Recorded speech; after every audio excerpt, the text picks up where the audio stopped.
can I have another wine? You're listening to the Giggle Gang podcast. I don't know what I'm talking about. If you want it, just come get it. A Giggle Gang podcast. Just be myself. For fuck's sake. You know, sometimes people pay me to say ridiculous shit, and sometimes I just say it for free. That's hectic. You're listening to the Giggle Gang podcast. I'm guessing, oh no, definitely because it's got an American place and vagueness on it, that it's a Primark t-shirt.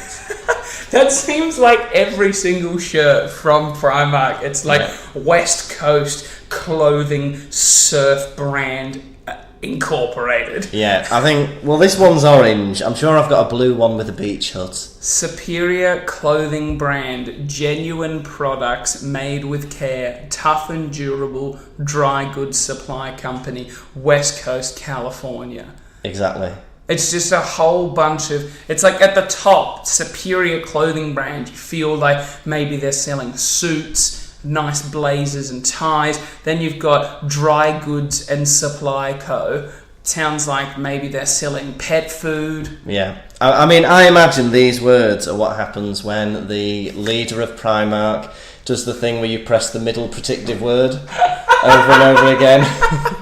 And he just goes, put it on a shirt. Put it on a shirt. Send this email to Bangladesh. But I think I got this. I think I got 5 and 2 were the same because I got one for my dad. I think it was 5 for a tenner.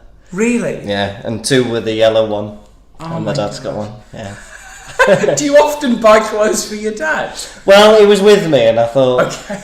you know, I don't need 5 shirts, but it's 5 for a tenner. And It's rude to buy 5 shirts and not give your dad one, especially if he's driving. I think so. You know, if he's giving you a lift, you know, the least you could do. And it was the same one as well, so it's a risk. I've never been clothes shopping with my father. Ever. I think that was the first time, don't and I think- panicked and bought 2 of the same t-shirt and gave him one.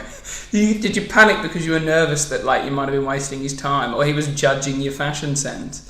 Oh, I don't think he has the right to judge my fashion sense, but, well, neither do I anybody else, because I'm just t-shirt and, well, I'm actually wearing, I don't even know what these are. They're not jeans, are they? But they're not chinos. What are they? They're just trousers. I don't know, mate. Can we not just call them trousers? If they reach your ankle, they're trousers. If they don't, they're shorts. That's the end. I'm coming to grips with your accent because I've met you many times before. Yes. But I didn't realise how broad you were. It's weird, isn't it? Because because I'm from North Wales originally, and I never had... You don't sound like it. No, I don't. 'Cause if you're from North Wales, it's very nasally and it goes up and down like that.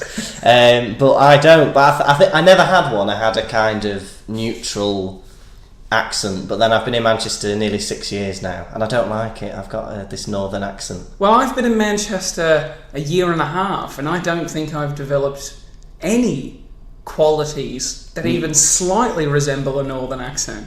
No, but I think it's like the dominant gene. So, for instance, Australian is the dominant gene, and that would, you know, like, is it cystic fibrosis or something? If you've got, because like they're the dormant one, aren't they? But then if you've got 2, you get cystic fibrosis. I don't know enough about cystic fibrosis to comment, I'll be honest. But I think because I had a neutral accent, I was susceptible Okay. to influence. Whereas I think you've got this heavy Australian accent that just bats away. Well, my accent has changed once before. So I was born in New Zealand, and from the ages of 1 or 0 to 12, had a cute little New Zealand boy's accent. But when my voice dropped and changed, I was living in Australia, and I got bullied quite heavily for having a New Zealand accent in Australia. Everyone's like, oh, fish and chips, you know, just making fun of the way we would say fish and chips instead of fish and chips. Was this kind of the same time that Lord of the Rings was coming out? Did people call you an orc? No. Okay. It was about 2008, and I think Return of the King was 2006. Okay. So, you know, just after. Yeah, lucky. You were lucky. Yeah, the first Hobbit movie came out about 12 months later. Okay. But, yeah, so my accent's already gone through that change, and I sort of decided to talk like this consciously, and now I can't help it. That's really interesting. Could you now do your old accent if you tried? not the same way. I feel like I'm really putting it on. Like a New Zealand accent is a bit like this, and they sort of talk a little bit different, but like a little bit the same. So it's like that. That just sounds like you talking into a cup. That's basically what New Zealand is. Okay. It's Australia's cup. Have you ever been to New Zealand or Australia? No, I've never. I've been to a few places in Europe, and then the only place outside Europe I've ever been is Tunisia, where I rode both a camel and a quad bike. Why did you go to Tunisia? I won't blame my parents. I think they just wanted to go, but it was really good. But I never used to, because my parents used to go on beach holidays, and I always thought that was a waste of time, just lying down getting burnt. Okay. So when I was a bit older, they'd be like, "Oh, we're going to go to the beach. Do you want to come?" And I'd just stay at home and look after the cat. So you didn't like beaches or beach holidays? I think it was the idea of not doing anything, but it was great for them because they saved money both on an extra holiday and the cattery. Right. So, and they got peace and quiet, I suppose. Can you explain to me, Ryan? Because I've never had to be in charge of a cat. Yes. What goes on in a cattery? Do you know? Oh, so a cattery is essentially... It's cat babysitting. It's like a prison. Okay. So you go in and there's just cages and cages of cats, and they keep them all separately because it would just be carnage without them. So you kind of a posh cattery which has like an indoor bit and then a flap and then an outdoor bit. Right. But the one we went to was just, like a battery farm. Okay. And they stack them upwards like battery hens? I think in the one that she used to stay at frequently, it was just 2. Okay. So there'd be a lower one and a higher one. But I used to love going because I love cats. So loads of cats would just come to the grate. And you could but you could only stroke them with one finger because the squares were too small. So you couldn't get your hand in for a proper tickle. But what were they doing with them? Just leaving them in the cage? Oh, they just... I think they'd let them out in turns so they wouldn't fight. But they just feed them and... Because cats really, they spend most of the time licking themselves and dreaming. Lying down, yeah. So... I think cats... This might be offensive to you if you're a cat person, but I think they are the most useless animal in the sense that they don't really provide any sort of love and affection or any sort of benefit to people. But every time I see a cat, and I'm allergic to cats, I can't help but touch them. Yeah. I just like touching cats. I think the great thing is that cats have so much potential to give to society. But they don't. But they just don't give a shit about us. So they just crack on with their lives, they get stroked, they shit, they sleep.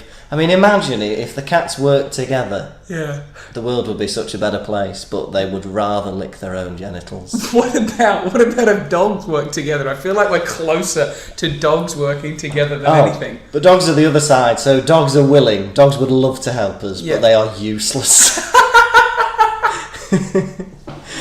So they would be like, oh yeah, we're going to help the world, but then be distracted by a butterfly. What about drug dogs and blind dogs?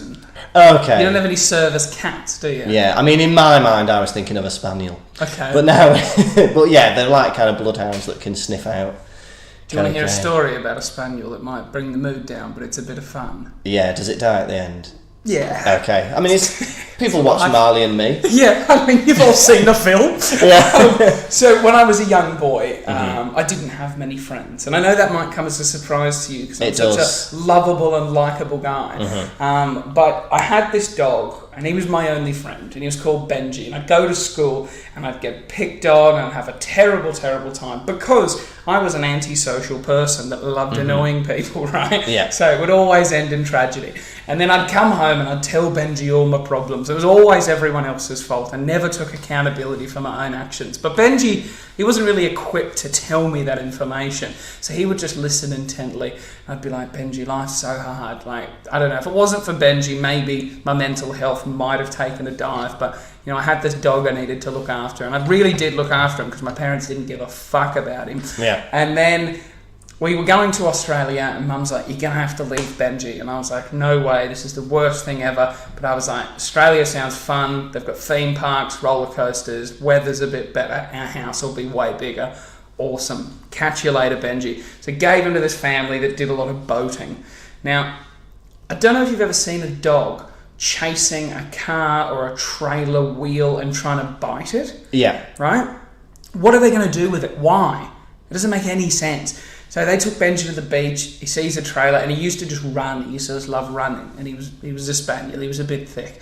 And basically saw a trailer, ran after it, ow, ow, ow, biting the trailer wheel, and then it just doo-doo, Oh no! over poor Benji's head, and that was the end. We got a very graphic call describing this story to me. Really? And by that time I'd got a new dog, and I was like, oh well, that's a jolly shame, and then we just moved on. Oh, fantastic! I never really mourned Benji at the time, but later Yeah. on I looked back at photos and I was like, man, that dog was my only friend, and he was so thick he died under a trailer wheel. I mean, that's beautiful. What a story! And probably a metaphor for why you shouldn't chase your dreams. Because it all went in your skull being caved in. Exactly. At a local beachside boating ramp. Exactly. Speaking of chasing your dreams, Yes. what are your dreams? Well, there's one where my hands are made of spoons, but apart from that, only about once a month I get that one. Really? No, that's Oh. just, I was being facetious. But, I think that's a fascinating dream. What happens if your hands are made of spoons? just saves you going to the cutlery drawer. How many spoons do you have? 5? Oh, it's not like Edward Scissorhands, it's just one spoon each. Oh, Yeah. that's probably more practical. So if you had 5, they'd be like clicking and clacking Yeah, around definitely. all the time. But I think with just one each, you can just have soup. Have soup and cereal. Yeah, at the same time.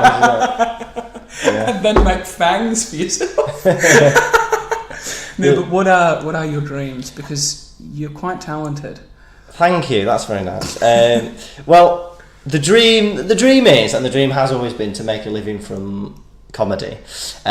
So this is something I've not told many people, but I am finishing my job in July.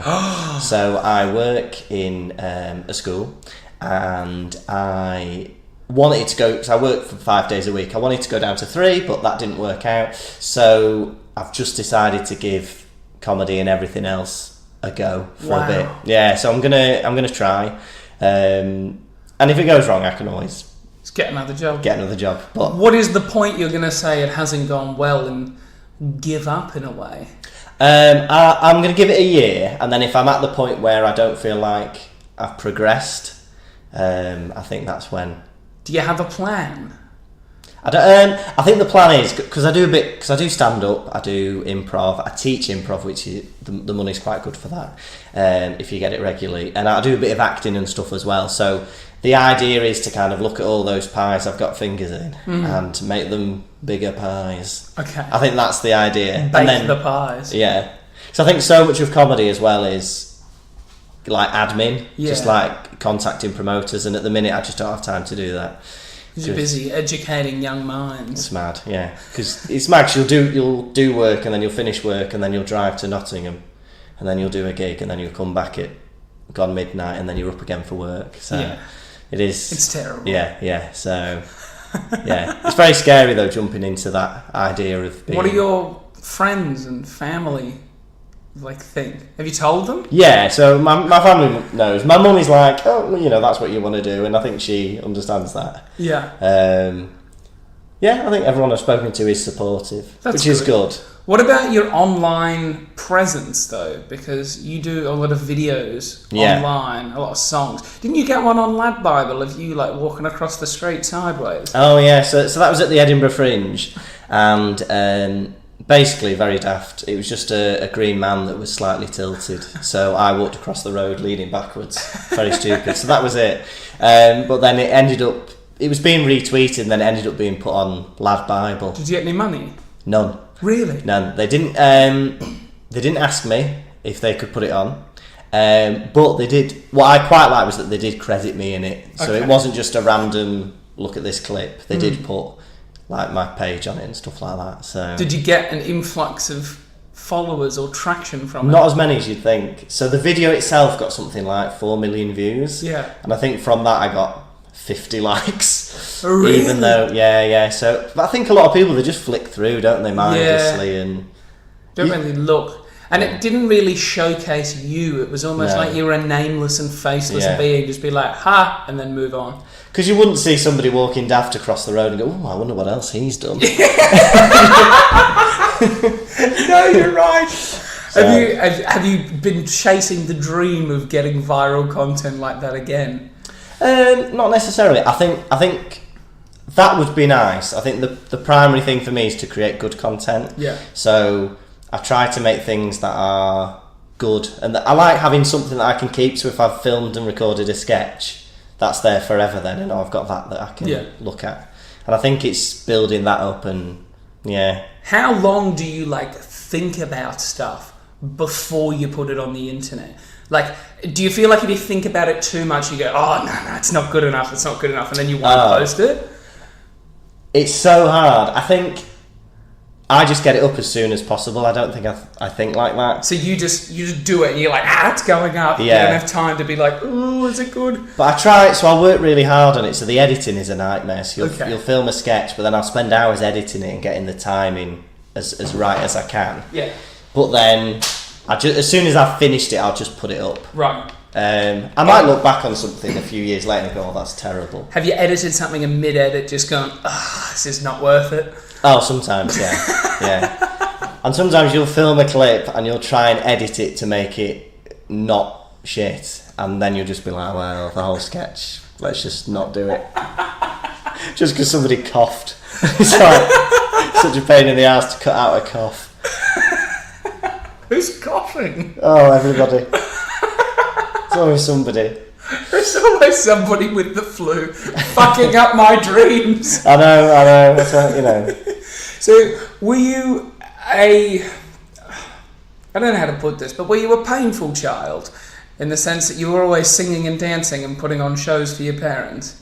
I wasn't always putting on shows for well, I used to go to a drama club, which I think was their way of containing that.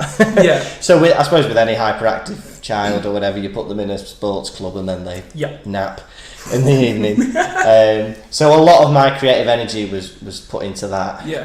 And also I was really happy on my own, so I remember when I was about 5 or 6, I tried to make my own illustrated version of the Bible.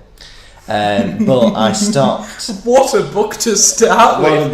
But the problem is, I stopped after Adam and Eve because I didn't know what happened next. Hang on, so you hadn't read the Bible? No. I was just like, right, I know the creation story, so I did that, and then I know Adam and Eve, and then after that I was like, oh, that's where... What does happen after that? I don't even know. I think it's Cain and Abel, so they're like the sons of Adam and Eve. Okay. And one kills the other or something. And then I think it just goes on to It's a bit grim for a 6-year-old to be illustrating a murder. Well, I'll tell that to the church. It wasn't in Sunday school that you were doing this. No, this was a private thing. It's a private project! Oh my god. So my sister and a girl that we went to church with, would do a yearly Christmas production, right? Amazing. In the lounge room. I'm glad it's yearly. We'll do one in Easter. No, so it would be, to say atrocious was a generous review, okay? So basically, my sister, not into creative singing, whatever, but just was pulled along for the ride by this... Is prima donna the right word? I don't know. Just like the ultimate nightmare stage child type thing, who just wanted to be the star of the show. So she would talk to my sister in such a way and be like, Emma, you need to do this. And then they'd rehearse, and I'd watch them rehearsing and just laugh at them. She'd be like, Emma, you're not saying it right. And it would just transcend into arguments and chaos just every single time. So the build up to it, and my sister would be like, oh, I've got to go to Jamie's house to rehearse, and this is in October, and the production was just in her parents' lounge room. So her parents had imagine this is the television here, right, and then there's a wall behind it, but you could get round that side and get round that side. So it was almost like a horseshoe where you could walk on from either side. Mm-hmm. So that'd just be in front of the TV, and then walk on from the backstage, which was just the wall that was behind. So it was, it had very little to do with Christmas. Mainly, there was a baby that was supposed to be Jesus, but then they would sing Miley Cyrus's The Climb. I mean, what better metaphor for our Lord and Saviour? It just didn't make any sense. And there was another girl that was involved, but she wasn't as crash hot on the rehearsals. So she had very minor parts, and when she was there, it was quite clear she didn't know what she was doing. And then the main girl that ran it, shout out to you, Jamie, hope you're doing well, would just, basically it was just her with two lackeys either side. Yeah. And she went on to do nothing to do with drama and acting and became a writer for a magazine. That's crazy. It's so weird. Yeah. Like, you've got such a desire to act, whereas you, as an adult, have such a desire to act and perform. Yeah. I wanted to see if that had carried through, because I've only ever witnessed it crash and burn, because, to be honest, she was terrible at performing. Yeah. Were you getting, like, main parts in shows when you were a child? I wouldn't say main parts. It was kind of... So there was kind of two companies that were in it. So one was like a drama school group, and then there was a touring theatre company. Right. So within the... Because I was always quite young, you see, so I'd play kind of... Maybe parts bigger for my age, but it would never be a main part or something like that. But then the theatre company, that was mainly adults, and then I was just kind of... So how old were you when you were acting with adults? So I think the first show I would have been maybe 11 or 12. Really? And at that point there was a couple of other kids my age there. Okay. But then when I was 13, 14, I'd probably be the youngest one, I think. And you were playing like parts of children? Yeah. Okay. Oh no, not necessarily. So when I was a teenager, I would play parts of adults and stuff like that. But I suppose it built up. So I remember when I was 11, I was in Romeo and Juliet, and I played Peter, who was the assistant to the nurse. Okay. Who had about 2 lines in the whole play. But you had to be there for every rehearsal? Oh, you had to be there, and you had to be, obviously, at every show, and stuff like that. But then... Were you ever the understudy? Because I find the idea of an understudy quite exciting. It's weird, an understudy. We never had understudies, I think just because we didn't have enough people. But we used to do outdoor stuff, so we'd go to castles, and you'd have to... So you'd turn up, you'd build the stage yourself, set up a marquee where you'd get changed behind the stage, and then you'd pull it down, and then you'd travel to the next Welsh castle, and then you'd do the same, and you'd do that for How many people would come and watch? Sometimes the weather, depends on the weather. So if it was a lovely day, we could have up to 300 people. Wow. But if it rained, we'd have like 5 people with deck chairs and a picnic who were not going to miss it. Wouldn't miss it for the world. Exactly. So how many stops would you have on the tour? So sometimes it'd be up to maybe 20, 30. Yeah, Really? it's crazy. Because I used to get time off school. This must just be a British thing. Yeah. So I used to have a letter that I'd take in, and the letter would be like, Lucas would need to be off, da-da-da-da-da. It counts towards his education because he'll be doing this, this and this. And the teachers were just like, yeah, that's fine. So you'd just see it as time off school and you get to act, so you weren't even getting paid? No, so I did when I got older, I got paid. But yeah, when I started off, it was just kind of the experience and stuff like that. I was only ever in one school play. I auditioned for 2. The first one I didn't get because I auditioned, but it was quite half-assed. And we only did it because a mate of mine called William, who was in class with, he goes, there's a school play on, and if we do it, we'll get time out of class. Yeah. And I was like, that sounds sick. So we went along to the audition, and the guy was like, what part are you auditioning for? I was like, I don't know, what parts have you got? Yeah. Brilliant. And he goes, well, he's like, you can read this. So he sent me away. In addition to someone else, I read like this script, and I can't even remember what the play was. Yeah. And I came back, and I literally just read off the piece of paper, like down to it. And he was like, you've never done this before, do you take drama? I was like, no. And he was like, right, we'll go back to class. He's like, you're wasting my time. Yeah. So then the next time I was like, well, because William knew what he was doing, so he got through.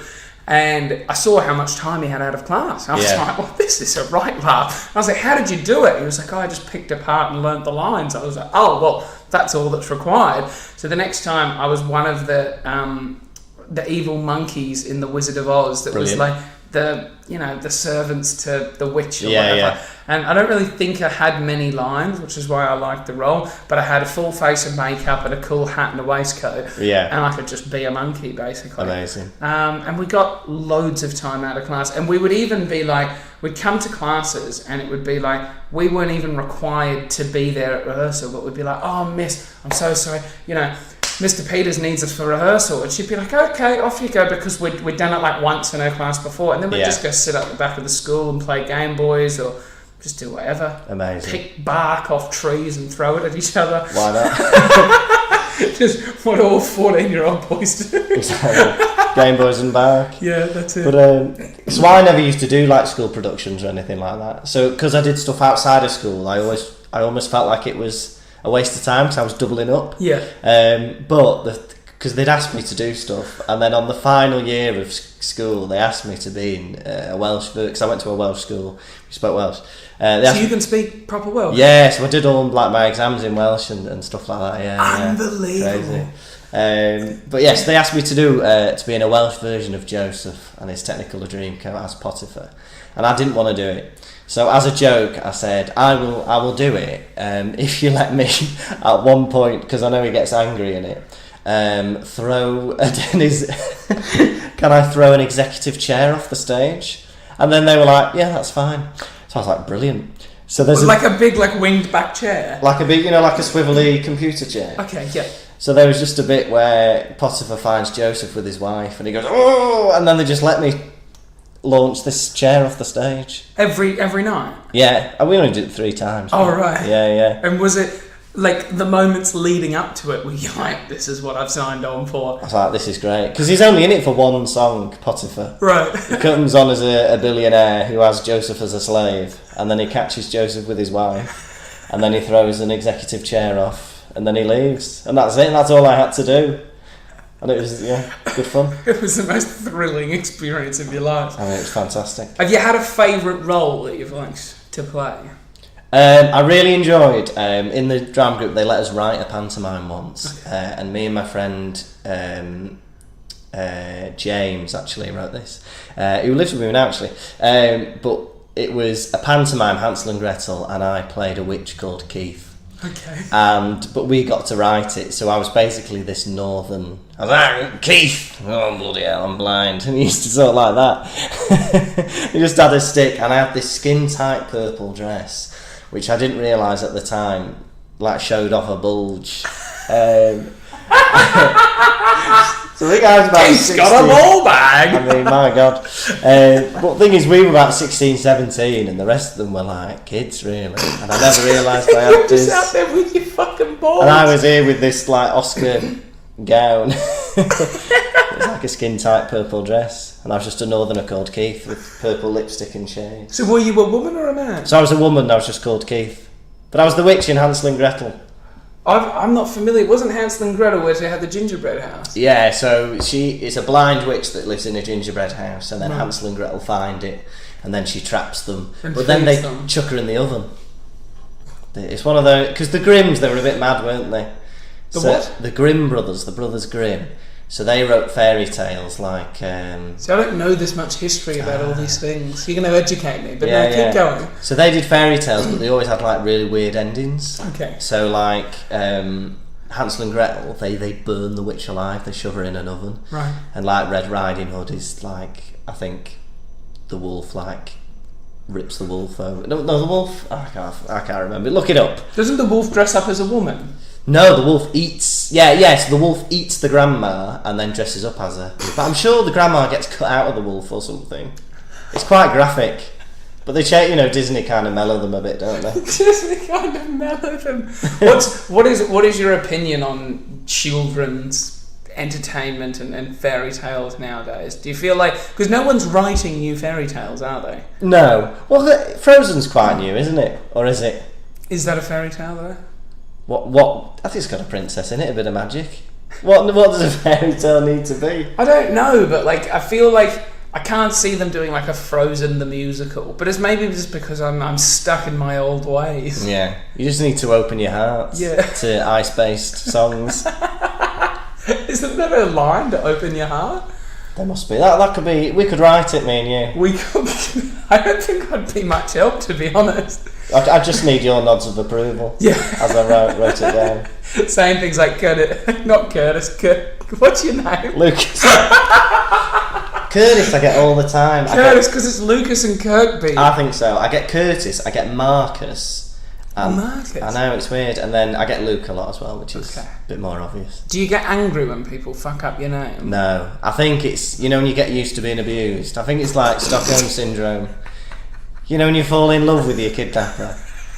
So, because it's Kirkby and it's got a K in it, but everyone says Kirby. But I think you just become numb to the pain of getting it wrong. Do you know what the history behind Stockholm Syndrome is? I think it must be... Well, what happened in Stockholm? Well, it's something to do with a kidnapper. And somebody kidnapped somebody and then fell in love with them. Because they were kidnapped for that long. I think mainly because they thought, well, if my husband won't pay the ransom... I might as well get it from somewhere. Get it from somewhere, yeah. Before he sends all my fingers off. Have you ever thought about how, like, you would get away with a crime? Never. Well, what... Have you ever had any deviant thought? No, not really. The only time I've ever committed a crime, I accidentally shoplifted a Beano. You know the What's Beano? a Beano? Oh, it's like a comic. Have you heard of Dennis the Menace? Yeah. Yeah, so there's a comic called The Beano that's got like loads of characters in it. I must have been about 8, and I just saw one in a newsagent's, and I was just enjoying it, and I was reading it, and I think my dad was buying something, 5 t-shirts. No, and from a newsagent. From a newsagent. He paid 15 quid. And then I just walked out reading it, and I was like, oh, I've shoplifted this, but then I went back and paid for it. Really? Yeah. You're that honest? Yeah. It's only 70p, I think, at the time. That's a lot of money when you're 8. I know. How did you used to make money as a kid? Oh, I didn't really. Didn't like wash your dad's car? Or? No, I never used to do stuff like that. I used to get a little bit from the acting and stuff like that, but that was from maybe 14, 15, something like that. What about when you're like 7? Nah, I'd get like pocket money. Yeah, for what though? Just being a good boy. Just being a good boy. It was fucking slave labour at my house. Yeah. Like, so we would you'd get, I think it was 20 cents. 20 cents for every year that you were born. So by the time you were 5, you were getting $1. Okay. Right? But then you could do top-up jobs. So like I'd wash me dad's car and like a full valet, like a proper good job inside and out. And that would be like $3. How much is that in our money? Like £1.80. That's terrible. But you should go to your trade unionist, which I imagine is your mum. My mum didn't give a fuck as long as I wasn't yapping on to her. I think it was because I was such a hyperactive child. Yeah. And because my brother was so much smarter than me when it came to like scheming. So he would never do any jobs, right? But he always just seemed to be bored things. So he didn't need any of his own money because anything he wanted, he would just find a way of getting them to buy it. Whereas in my head, I would be so annoying and so painful, being like, oh, I want it, and just whine on about it, that they'd never get it for me. So the only way I could see of getting, a lolly, there was like these lollipops called brain suckers, right? Amazing. And it was like... And that's what your mother called you, a brain sucker? Yeah. Fucking suck the for life cleaning out the car. For a lolly. It was like, imagine a roll-on deodorant. Okay, but instead... not brain lickers. Brain lickers, That's sorry. it, okay. Brain lickers, yeah. It used to make your tongue bleed. Yeah. And I loved them. I thought they were great. I love that. So one of those was like $1 or like 50 cents, 50p. I'm working in different fucking currencies in my mind. But to get one of those, my mum worked at a dentist, so she was never going to buy it for me because the sugar content was unbelievable. Yeah. So it was like the only way I was ever going to get it was to work for it. Mm-hmm. But then my brother would want something, and he would just be like, I want it. And they'd be like, okay, Nicholas, and just get it for him. Was he older or younger than you? Older. Okay. Older and an awful lot quieter. So when he was born, this is how my mum would describe it, he would cry like, wah, wah. It's like soft cry. Like pensive. Yeah. I was nicknamed by staff in the hospital as the foghorn. Okay. That gives you the sort of difference in level in terms of volume. So my parents almost felt like for the first 2 years of parenting, they had this angelic child. Then they got another child and the other one was almost just forgotten because I took up so much of their attention because I was just like, love me. Yeah. And Is it just the two of you? Well, then we had a sister 5 years later. Okay. She was neither here nor there, really. Yeah. She just sort of blended into the background. Yeah. Did you have brothers and sisters? Yeah, so I've just got one older sister. So she's about 4.5 years older than me. Did she ever used to hurt you accidentally and try and cover it up? No, she... There was a bit of time when we used to argue all the time. Okay. But the main thing would be I'd get home from school before she did. Then I'd be watching something like, I don't know, Chucklevision or something. Okay. She'd come back, sit on my head and put on Friends. So she'd make me watch Friends. So I think that was kind of the main... She never really hurt me, I don't think. Like, because I remember I was playing with my sister and I would have been, I think maybe 7 or 8 and she would have been about 3, right? And we were like playing on the bed and I was sort of just like pushing her around. I remember I pushed her off the edge of the bed and she smashed her head into the edge of the dresser, right? And like full, like split the head open. Yeah. And so I straight away grabbed a pillow, put it over her face, and was like, "Don't cry." Yeah. So not only covering the pillow with blood, Yeah. but also suffocating her. Right, I pulled it off, and she's like weeping, and I'm like, "Don't cry." I was like, "How am I going to cover this up? Like, this is not good." So I'm like, maybe if I just put like a bandage around it, Okay. right, and then put a hat on her, Yeah. okay, no one will notice. So I called my brother in, and I was like, I've made a big mistake. Yeah. And he was like, I'm telling mum. And I was like, don't tell mum. And I think I might have offered to pay him or like give him something not to tell on me. I was like, you need to go and get me some bandages and a hat. Yeah. I think we ended up using a bike helmet. Brilliant. Bandaged her up, then set her around the bike helmet. And my mum's like, Emma, why are you wearing a bike helmet? She's like, oh, Matt hurt my head. Show me. And then obviously you can never cover up a bleeding injury, I feel like. But it was not good. Oh, God. No, I don't think that's ever happened to me. Did you ever get like any injuries from yourself though? Did you have a trampoline as a kid? No, I didn't. A kid told me a story though about a trampoline. This is great. So she killed her rabbit as a result of a trampoline. So the way she did it was, a kid in school told me this, she was jumping up and down on a trampoline without shoes on. And she'd built up such like a static charge that when she went to pick up her rabbit, she gave it an electric shock and killed it. So she said she just picked up the rabbit and the rabbit went and then just went still, and she electrocuted her rabbit through static shock after being on a trampoline. No way! Yeah. Because that was like the most exciting thing. Before trampolines were fucking for pussies and they got these big cages around them and everything else. Yeah. You'd jump on the trampoline and then you'd step on the metal bit to get off and you'd zap your foot as you went off. But I was a weapon on a trampoline. Like when we got a trampoline, we convinced my sister that Santa had dropped it out of the sky and it just landed in our backyard. And we would just be on the trampoline for hours and hours. Yeah. Because the weather was always good in New Zealand / Australia, you know, it was just fun. I was on the trampoline until I was maybe like 15. Yeah. Still just bouncing around. So I think we had a slide at one point, but I think the weather in Britain is so... And I used to spend most of my time on a miniature snooker table. What? So it was just in the conservatory. So it was about, I think it was like 3 foot by 6 foot. So it was about a quarter of the size, I think, of a snooker table. How and big I were used the to cues? Say again. How big were the cues? Oh, they were kind of not as big as a normal cue. Yeah, but then, how much, like, to scale to the... Were they a quarter size cue? No, maybe 2/3. Okay. It was quite big. The thing is, because I was in a conservatory, if you were ever on the cushion, you'd have to jack it up, otherwise you'd bash into a window.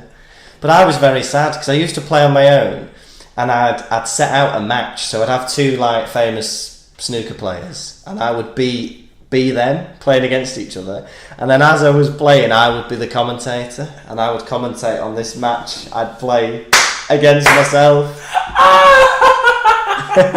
So you could write the narrative of the match yourself. And the whole tournament, so I'd have like a world championship and I'd have the draw, and then I would... Did you have like bits of paper made up and... Yeah, so I'd have it on a pad of paper and there'd be like 64 players, and then I'd play each round, and then whoever won would go through. But they'd all be me.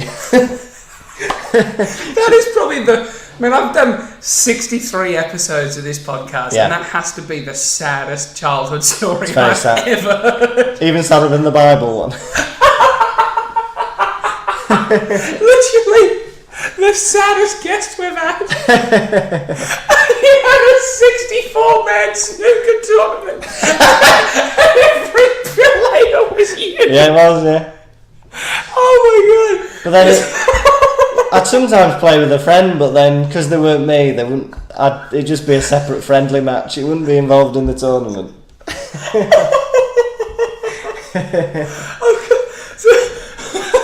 So how big was the snooker table?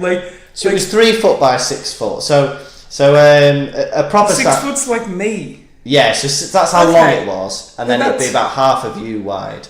Okay. A real snooker table is 6 foot by 12 foot. Okay. So a real snooker table. So was it like an eBay pool table, like a small? Yeah, I think it was second hand as well. Okay. I think it was one of those where somebody 10 minutes down the road was getting rid of it. Question, and it may not be relevant, but I want to know. Please ask. Did it have like pockets that had netting in it, or did it have a system where all the balls would come back to the same place? Oh no, it wasn't like a pub pool table. Yeah. It was like a little nets. Nets. Little ball bags. Yeah. Oh my god. Yeah. That is. Do you think that's the saddest story you have? It's the saddest story I can remember on the spot. Probably, yeah. Oh my god. So it's moving on. But I don't think it's sad. There's 2 types of sad, isn't there? Because I was very happy playing that tournament. Yeah, even though I won and lost every match. Yeah, absolutely. No, I agree with you. And some people would say that me having a dog as my only friend and telling him all my problems would be sad. Yeah. But at the time, I was very happy. Question for you, based on from that, I think people have got a really good idea of what you were like as a child. Yeah. When was the first time you tried alcohol? Oh, I think maybe I was 14. Okay, that's still young. Even nice people in Britain start drinking young. Yeah. I had You my can't first help drink when it, I was really. 17, like 2 months before my 18th birthday. Yeah. So, like, I think there's a house party culture. So as soon as we got to kind of year 9, year 10, when you're 13 or 14, people would just have a house party. And I think, because I would consider my parents quite, not strict, but quite, Same with mine. down the middle. Yeah. But even they would be like, well, as long as the parents are there, you can drink and we'll pick you up. So Oh, my parents weren't allowing me to drink. It was just Okay. like, you can go, and then my parents would be like, one time my mum picked me up from a party and made me breathe in her face to check I hadn't been drinking. I got breathalyzer, we can drive home, otherwise you'd be walking. well, you've not had a drink, but you've definitely had a garlic bread. If I knew my mum was going to be doing that, I'd just eat a raw onion about 10 minutes before she turned up. She'd never do it again. Yeah, just to get her back. Is that Pizza Hut or Domino's? No, but what happened when you first drunk? It was fine, really. I did used to get really drunk. I used to drink vodka on its own.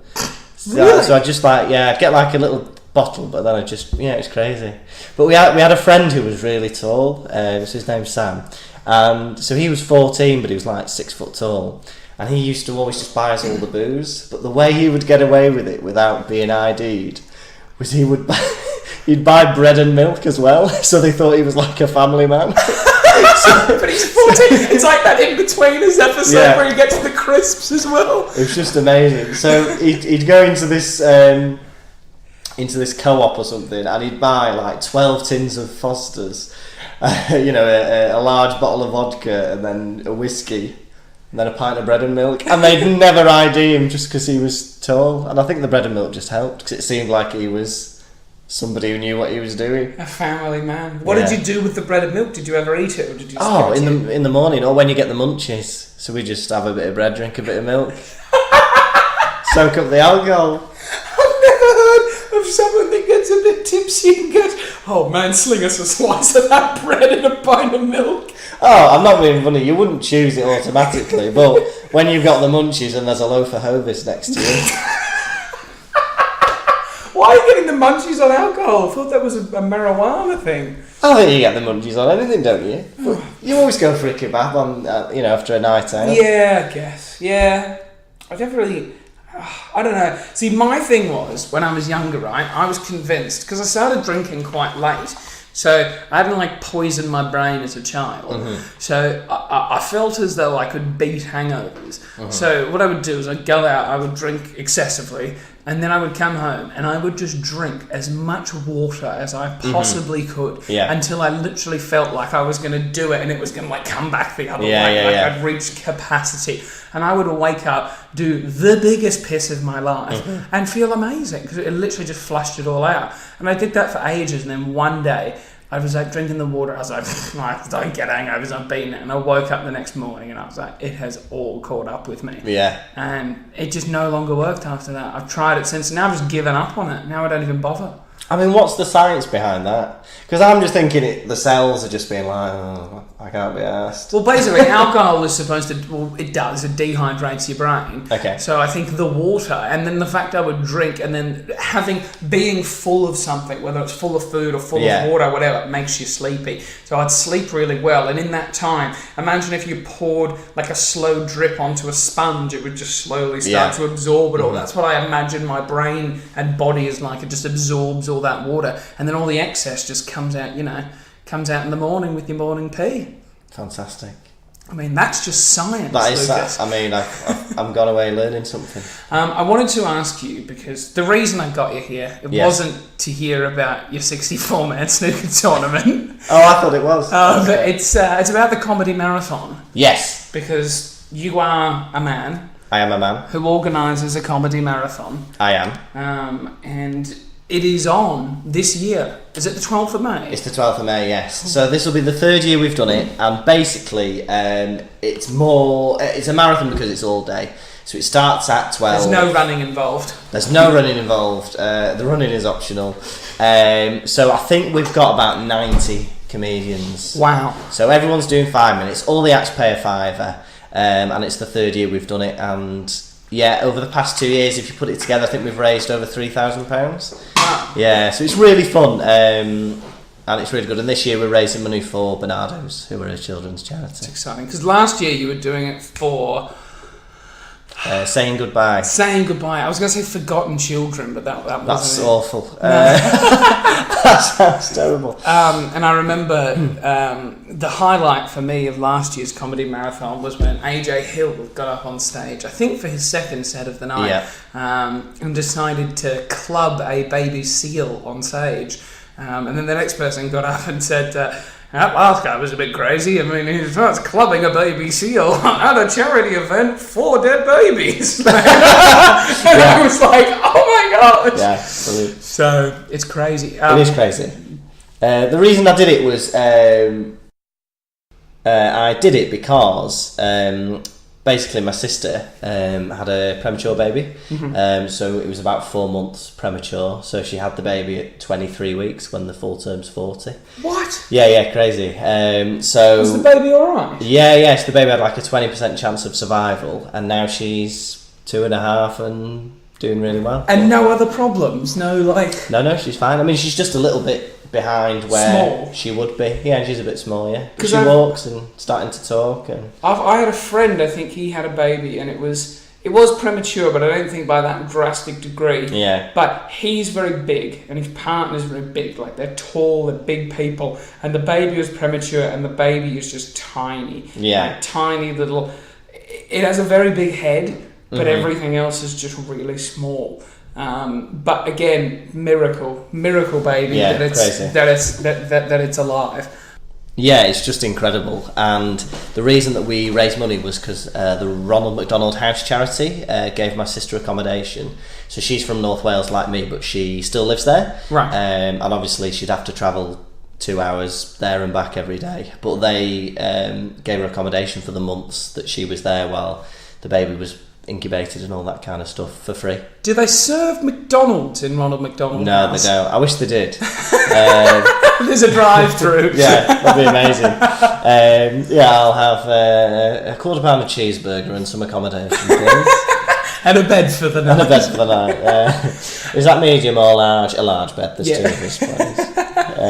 Are you thinking of having kids anytime soon? Not anytime soon, but I would love to have children. How many? Have you thought about that? Oh, at least 2. Okay. I don't know how many.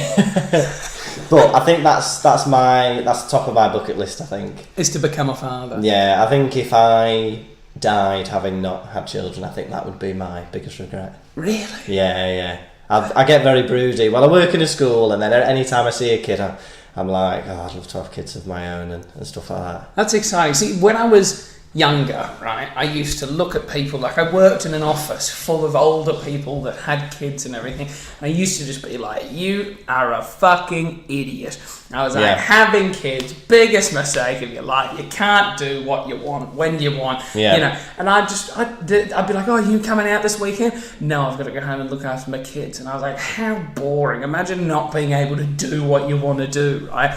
And then I don't know what flipped in me. I don't know when it was, if I met my girlfriend at the moment, or I maybe just hung out with some kids, or I hung out with some parents that actually enjoyed being parents. And I was like, it actually seems quite fun, the idea of like having a barbecue with your kid and like putting up a tent in the backyard. Obviously, I'm going to raise my kids in Australia because it's a fucking way better life.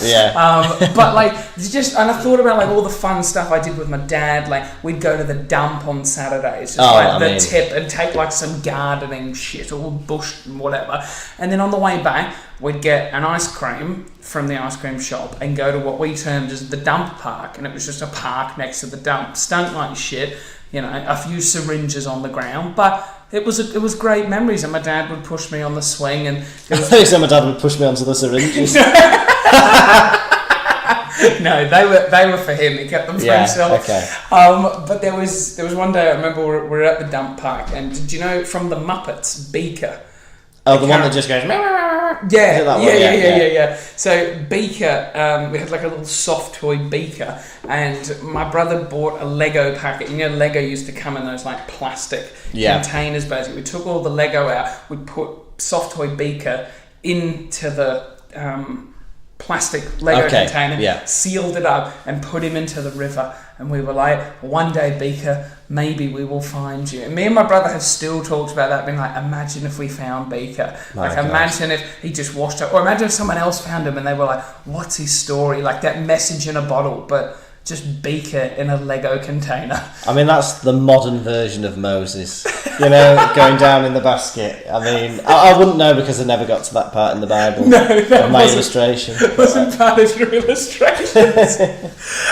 So, are you still open to sign-ups for Comedy Marathon, or is it over? Yeah, I think there's around 7 or 8 spaces left. Okay. Also, by the time it releases, I think they're going to be gone. But probably. Well, but also, contact you. There are always dropouts. So if there's 90 acts, so there's bound to be. So I think last year 10 people dropped out on the day. So if you turn up on the day, and we'll always squeeze you in. Okay. So if you want to come, well, you did for me last year. I'm not going to be there this year because I've got to do my own gig. Yeah. And I do this on a Sunday afternoon. Yeah. So you know, I'm a busy guy. You're a busy boy. But thank you for what you do. I think it's really fun. It's good for comedy. It's good for charity. It's good for the community. You're just a good guy. Oh, thank you very much. Have you got anyone that you'd like to thank? I don't know. I wasn't expecting this question. The usuals. Mum and Dad for being supportive. My girlfriend's really supportive. And what does she think about you quitting your job?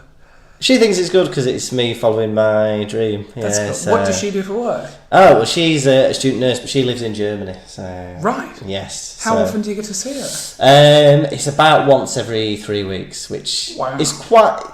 When I say it to people, they think it's quite often, but it doesn't feel like it's enough. That does not feel like often. No. Once every 3 weeks. Yeah. And how long is it for? Like 2 days? It's usually for the weekend. Yeah. So it's not enough. When is she? Are you going to go to Germany, or is she going to come to England? Or that's a discussion we're having at the minute. Yeah. Oh my gosh! I know, it's crazy, isn't it? Well, we've definitely run out of time to get into this. You'll have to find out next week. Cliffhanger. Right? Yeah, absolutely. Well, look, thank you very much for coming on. Thank you very much for having me. You're a talented young man. Keep doing what you're doing, and best of luck with quitting your job. Thank you very much. Chase your dreams like my dog. Chase that trailer tire. Just make sure you never get there.